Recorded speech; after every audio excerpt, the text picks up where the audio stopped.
Okay, so the first thing we need to do is to mark a 50mm line around our dowel.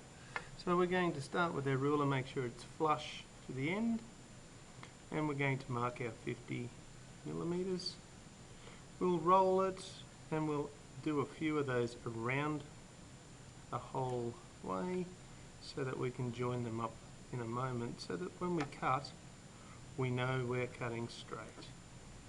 So if we do about 4 or 5 of those around the outside, we should now have a reasonable line that we can join up the whole way around, so that we know where we're cutting, which is of course our next step. Okay, so step 1, cut a 50mm.